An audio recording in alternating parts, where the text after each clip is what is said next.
If you are one of our regular listeners, you have heard over the years about how Pampers Swaddlers were an integral part of my girls' lives when they were in diapers. That is because I always depended on Swaddlers to make my life, well, easier. They keep your baby's skin healthy and dry with Pampers Breathe Free Liner, which wicks away wetness, allowing your baby's skin to breathe. There's also the blowout barrier at the back waist to help prevent up to 100% of leaks, even blowouts. Swaddlers have always given me peace of mind knowing that leaky diapers were not in our future. And since I love Swaddlers, they're always my go-to baby shower gift. Now, with the new Pampers Diaper Stash, gifting and receiving diapers is a whole lot easier. Diaper Stash is an online diaper fund where you, your friends, your family can contribute to a group gift of an online diaper stockpile. It is the gift that always fits. Take the guesswork out of choosing what size and how many diapers to gift. Here's how it works. Create a surprise Diaper Stash account for a new parent or expecting parent in your life. Then share the account with friends and family so they can also contribute. From there, watch your stash grow, and when it has reached its goal, gift the stash to the parents-to-be. They can use the stash funds to buy Pampers diapers and wipes anywhere they'd like. For any new parents in 2024, the Pampers Diaper Stash is the best new way for friends and family to say, "We got you."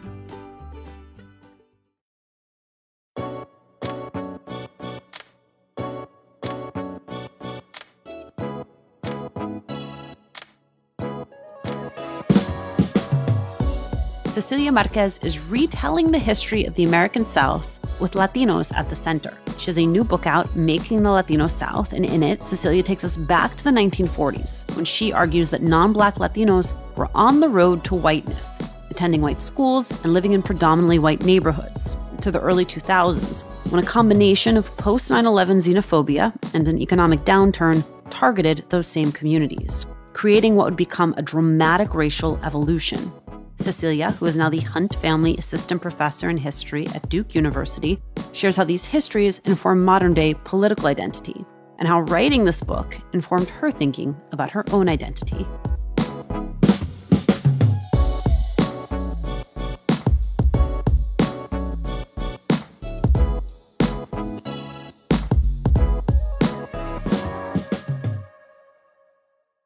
Cecilia, thank you so much for being here. Yes, thank you for having me. I'm excited to talk about your incredible work, your incredible book. But first, I have a burning question that the Google did not have an answer for me on, which is, where did you grow up? I grew up in Arlington, Virginia, which, depending on who you ask, is or is not the South. If you ask my family in Georgia, they would tell you, of course, I'm not from the South. And if you ask the kids I went to school with outside of Philly, they would tell you I'm from the Deep South. But it's not your experience growing up in what is arguably the American South, so much as it is this moment when you're at a conference about the history of SNCC, the Student Nonviolent Coordinating Committee. It seems to me in the retelling to really crystallize for you this area of inquiry. What is it that happens there that sets the light bulb off over your head? I am a junior in college at Swarthmore College, which is right outside of Philly. I'm in a Women in the Civil Rights Movement class, and I go to Shaw University, which is just down the street from where I am now in Durham, North Carolina. And I get to interview all of these civil rights activists that I'm learning about in class, these luminaries of the movement. And one of the people I met there, his name was Luis Zapata. He was a United Farm Workers organizer who had come to Mississippi to help organize the Mississippi Freedom Labor Union. And so it was the last day of the conference. I chased this man down and was like, "Can I please talk to you? Who are you? I've never met anyone who was Chicano or Latino and involved in the Southern Civil Rights Movement." And so I got the chance to talk to him, and he introduced me to some other people. And so that was really the moment that it crystallized for me that I was interested in studying the radical social movements in the South, but I also wanted to study Latinos. And here was this moment that I could do both.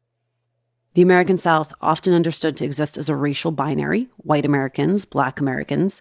At the outset, as Latinos are beginning to integrate into the American South, where do they fall in that binary? The book really goes from 1940 to 2010, and I suggest that before the 1970s, non-Black Latinos lived something like what I call provisionally white. Non-Black Latinos could live in white neighborhoods, attend white schools, intermarry into some white families, but they couldn't do all of the things that Southern whites could do. They couldn't join certain kinds of fraternal organizations. They couldn't join the Klan.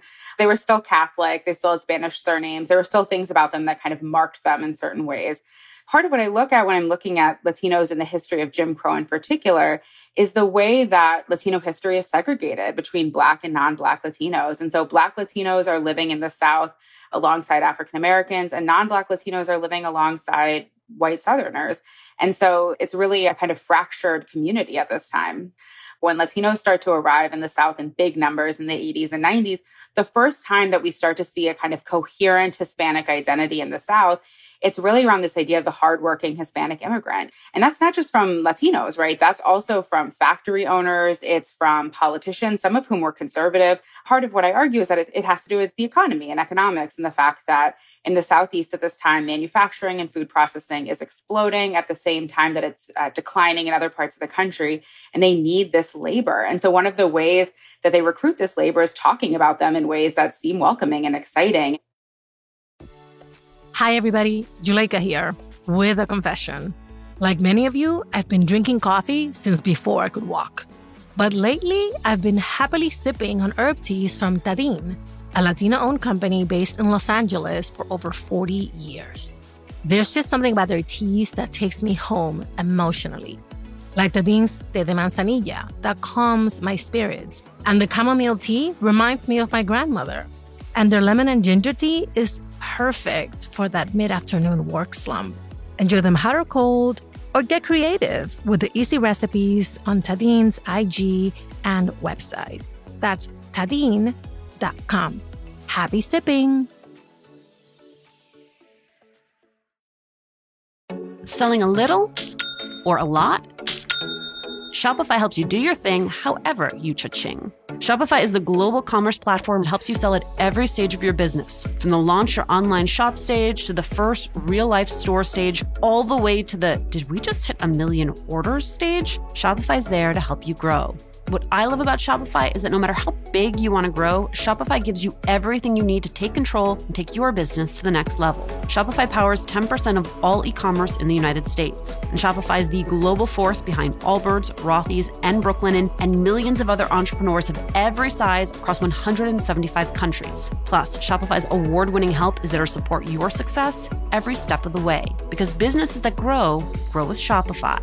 Sign up for a $1 per month trial period at shopify.com/Latina, all lowercase. Go to shopify.com/Latina now to grow your business no matter what stage you're in. Shopify.com/Latina.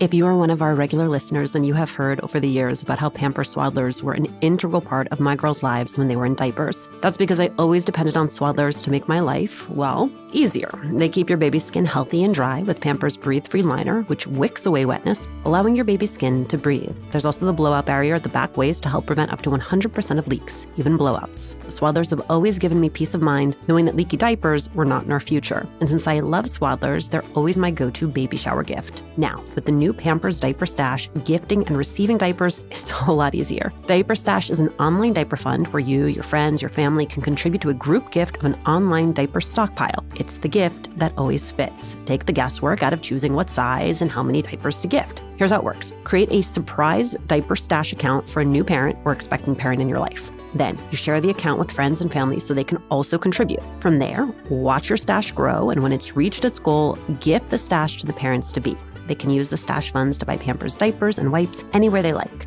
For any new parents in 2024, the Pampers Diaper Stash is the best new way for friends and family to say, we got you. So you have this moment in the 90s where, as you say, there's almost a welcoming environment for white Latinos in the South. And then things shift, and they shift fairly radically. To what do you ascribe that shift? There's two things I think that happen. The first is 9/11.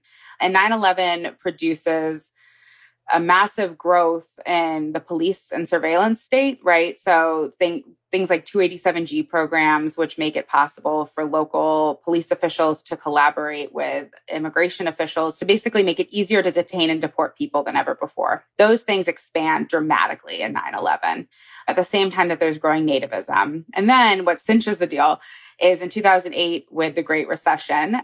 And this is a story that we know throughout American history. when the economy is bad, Latinos and immigrants in general are scapegoated. They are seen as drains on precious welfare resources, drains on jobs for quote unquote real Americans. And those same Latinos who in the 1990s were welcomed as hardworking immigrants got to live long enough to see themselves reviled as quote unquote illegal immigrants. And so where does that leave us today? There are still sort of increased nativism, anti-immigrant sentiment that still exists in the South. We've seen a kind of return to some of the earlier 287G type programs. It is also true that Latinos have now been here for a longer time. And so we're starting to see the institutionalization of some community organizations, community leadership, state leaders, political leaders, those kinds of things that are really cropping up out of the work that Latino communities have done over the past 20, 30 years. I have to admit that when I originally was introduced to your work, Cecilia, I thought it was about how Latinos reshaped the American South. And really, you're asking a more dynamic question, which is, how is the American South and the experience of being Latino in the American South reshaping Latino identity? I very much understand it as it relates to Latinos who live in the South. Is there an extrapolation to the way in which the South changes Latino identity that applies even for Latinos who don't live in the South? I mean, I think a couple things. One is that the system of Jim Crow and the way that race was organized in the South required Latinos to make certain decisions that maybe they didn't have to make in other parts of the country. But what the South really makes clear is the way that Latinos are sorted based on their relationship to Blackness, and that Black and non-Black Latinos have very different experiences of race and the world. I mean, I heard the author Natasha Alford on your podcast a few weeks ago and her great book, America Negra. I mean, these are the stories that are being told now, which is understanding the very different experiences that Black Latinos have across the United States. And the South really shines a spotlight on those differences because of the way race worked. But those are stories that are not unique to the South. I mean, one of the things I always want to be clear is that Latinos don't come to the South and learn racism, right? Anti-Black racism is something that Latinos have in Latin America, they have in Texas, they have in California. And it might look different in the South, but the South isn't where we're learning anti-Black racism, certainly. Here's the thing I would love for you to help me tease out. We talk about white Latinos. We talk about Black Latinos. What about the Latinos who don't identify as either? I'm thinking specifically of mestizas. Mm-hmm. How do they get coded in a system that is seen as a binary? Yeah. I mean, I think one of the things that the book shows is that that system changes over time, and it's a very dynamic system, and it's one that evolves based on our economic situation, our political situation. So what it means to be mestiza, what it means to be brown might change dramatically over one's lifetime even. One of the questions that we often get asked is like, are Latinos going to become white? Are we like the Irish and the Germans and the Italians? The Italians, right, exactly. And I think that we can sort of resoundingly say, like, if it was going to happen, it would have happened. We've been here as long as all of those groups, and it didn't happen. And in fact, in my book, the opposite happened. Latinos lost whiteness over this time period, which is to say someone living in Mississippi in the 1940s would have probably found more racial acceptance than that same person living in the 2010s. The reality is that what it means to be Latino, and this is one of the big points of my book, depends on when and where you are. And so what it means to be mestiza in Mississippi in 1990 is quite different than Iowa in 2010. And so kind of where we're being Latino shapes us. If there's a takeaway from my book, it is that we have been in the South for a long time. And that means that we get to claim the South. We get to say that the South is Latino. It also means that we have to be accountable to those histories and the ways that we are embedded in those long histories of white supremacy and have benefited for that, for those of us who are non-Black. Cecilia, I want you to tell me how you end up with a dad who teaches you about Jewish history on butcher paper with markers. My father's family is from Venezuela. They migrated there from Spain. They were Jews who were expelled from Spain during the Inquisition. So goes the legend, right? So that's how he taught me to love history. I mean, we spent Saturday or Sunday mornings learning about the Torah and learning about Jewish history and those stories. And for him, it was really a connection to his roots, to his philosophies, to his identity, all of these different things. And that became really important to both me and my sister. Well, it also just strikes me as such a 2020 fascinating parallelism with what will become your life's work, which is to think about people who've been displaced, who've had to recreate identity in the wake of an existing identity structure. So when German Jews end up in Venezuela, they had to figure out where they fit in the context of a society that had not presupposed them. Yeah. and they go on then to remake it. Absolutely. And I mean, I think my dad's story in some ways is emblematic too of the way that time and place really shape it, which is he immigrated to Philly to go to graduate school in the 1970s. And his experience is going to be quite different than the Venezuelans who are immigrating today, right? Who are economic refugees, who are asylum seekers, who are in a really different economic, but also political situation than he was. And so thinking about what is, if we're just like, what is the Venezuelan experience? What is the Latino experience? I mean, that is a pretty dramatic difference. Selling a little or a lot? Shopify helps you do your thing however you cha-ching. Shopify is the global commerce platform that helps you sell at every stage of your business. From the launch your online shop stage to the first real-life store stage, all the way to the did we just hit 1 million orders stage? Shopify's there to help you grow. What I love about Shopify is that no matter how big you want to grow, Shopify gives you everything you need to take control and take your business to the next level. Shopify powers 10% of all e-commerce in the United States. And Shopify is the global force behind Allbirds, Rothy's, and Brooklinen, and millions of other entrepreneurs of every size across 175 countries. Plus, Shopify's award-winning help is there to support your success every step of the way. Because businesses that grow with Shopify. Sign up for a $1 per month trial period at shopify.com/Latina, all lowercase. Go to shopify.com/Latina now to grow your business no matter what stage you're in. Shopify.com/Latina.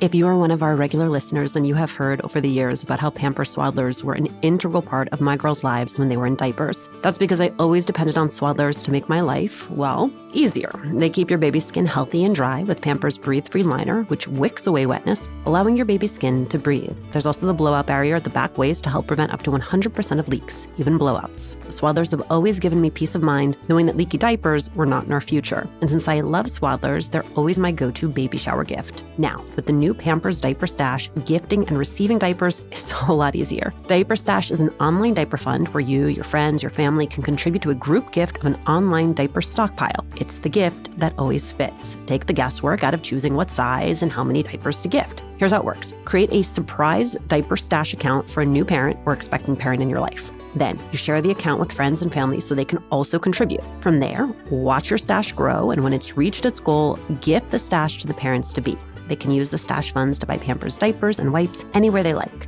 For any new parents in 2024, the Pampers Diaper Stash is the best new way for friends and family to say, we got you. There was a note about your mom, Cecilia, in your book, which let me know that you and I would have been childhood friends, which is her clearly trying to get you outside of your own perfectionism and understanding that sometimes, good enough is enough. I wonder what that looked like as a child, and also if you are still struggling with that today. I am. Yes, don't worry. I have, therapy on Thursday. It'll be fine. I mean, what did that look like when I was a kid? I was one of those kids who was, I think, equal parts blessed and cursed as a member of a gifted and talented program. You're like, on the one hand, this is great. Thank you for the resources. On the other hand, I've now developed a complex that I need to be special and overachieve for the rest of my life, that I will now spend thousands of dollars in therapy trying to untangle. Thank you. And I think that academia certainly doesn't make that easier. But I think that what I sort of came to in the end was that this is a book that is important and timely and something I just wanted to get out. Like, I wanted to get it out because there are so many. I mean, I see this. I teach at Duke University. I'm in North Carolina, and increasingly our Latino students are local. They're students who are coming from North Carolina. They're coming from Georgia, and they're hungry for this history. And I was lucky enough to do an event recently with a bunch of Hispanic teachers in the North Carolina area. And they're also hungry for this history. They want to be able to tell stories to their classrooms full of young Latino and Hispanic students. And they want to be able to tell them stories of their own history here in the South. And so I think my perfectionism had to sort of take a back seat, both because of what I see as the political urgency of a book like this and other kinds of professional requirements of my job. But yeah, I'm still working with it every day. Cecilia, when you talk about the urgency of this political moment and understanding Latino identity, I wonder to what degree you're talking about the villainization around Latinos and to what extent you're talking about Enrique Tarrio and the Proud Boys. Yeah, I'm actually working right now on a book about conservative Latino politics with a focus specifically on grassroots conservatism and trying to understand from the 1970s to today what that looks like. So, we think about the 80s and 90s and the rise of the right. We think about white moms and dads and suburban white families sort of rallying against gay marriage, rallying against feminism, all of these kind of evangelical groundswell. And I'm like, where are Latinos in this story? So I think that it's absolutely correct. On the one hand, it is about understanding how the villainization of Latinos is as much a product of our economic and political moment as anything. It has actually nothing to do with Latinos themselves. And trying to understand the history of Latinos such that we can perhaps better understand some of the political identity, political decisions that people are making, because places like Georgia and North Carolina are pretty up for grabs right now. And with increasing numbers of Latinos, Latino voters are going to make up a bigger and bigger portion of the South and our voting population. And so as we think about what is the future of the Republican Party and the Democratic Party, I think a lot of that is going to be decided here in the South. Cecilia, how has the process of writing about Latino identity shaped the way you think about your own Latino identity? Totally. I have the word Latino emblazoned across my book. Like, I teach Latino history classes. Like, that is my brand, right? For lack of a better word. And I'm also someone who spends like my full-time job being like, also, this category may not be working. This category might actually be too kind of corroded by its anti-Blackness, its anti-indigeneity. It might actually not be helping us. For so long, I think I was trying to wrestle with what it means to be Latino and also be white. And in some ways, this book was really a way to help me reckon with the fact that these are not mutually exclusive categories. To be white and to be Latino is in no way mutually exclusive and is a product of a historical process that I kind of show up at the end of. That was sort of what I was trying to help us think about. Cecilia, when you talk about the possibility that Latino is a category that potentially no longer serves us, and I like that you are still in process on this, that you've not distinctly come out on one end and made a decision, what then? It sort of depends on what are we using Latino for, right? Like if we're using it as a way to signal our politics, then it's totally useless, right? Like it means that me and Marco Rubio are sitting at the same table and somehow have something politically in common. False. If it's helping us understand kind of on the ground political activity, I still don't think it's really telling us very much. It seems like the divide between rural and urban is as instructive as anything. College, non-college, female, male, queer, non-queer, all of these different categories are as instructive. It seems like Latino isn't actually kind of like an axis on which we can get much information.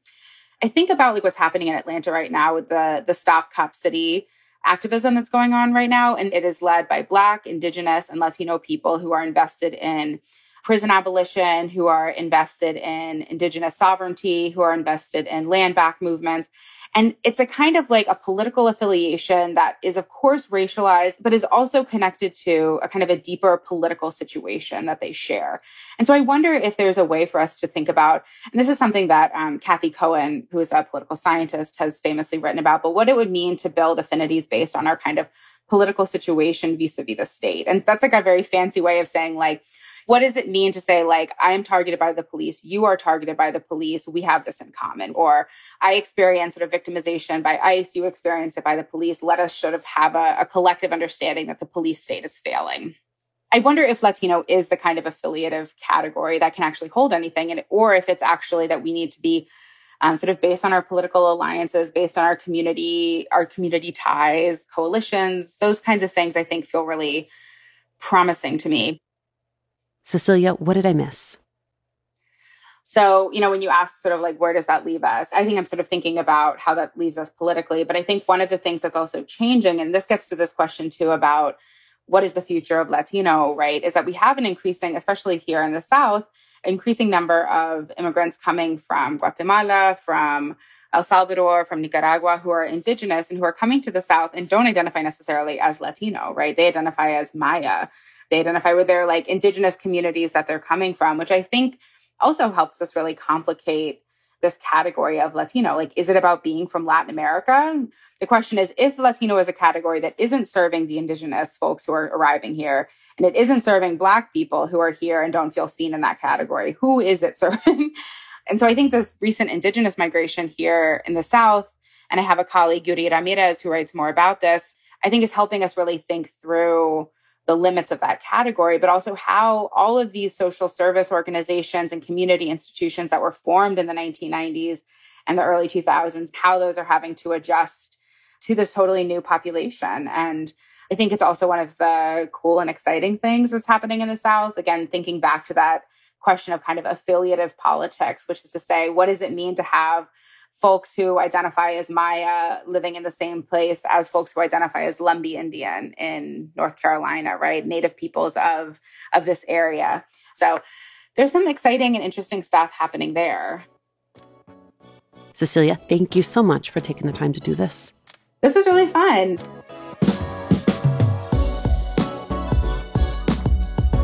Thanks for listening. Latina to Latina is executive produced and owned by Julia Galantigua and me, Alicia Menendez. Virginia Laura is our producer. Kojin Tashiro is our lead producer. Trent Lightburn mixed this episode. We love hearing from you. Email us at hola@latinatolatina.com. Slide into our DMs on Instagram or on Threads and TikTok @Latina to Latina. Check out our merchandise at latinatolatina.com/shop. And remember to subscribe or follow us on Radio Public, Apple Podcasts, Google Podcasts, Good Pods, wherever you're listening right now. Every time you share this podcast, every time you leave a review, you help us to grow as a community.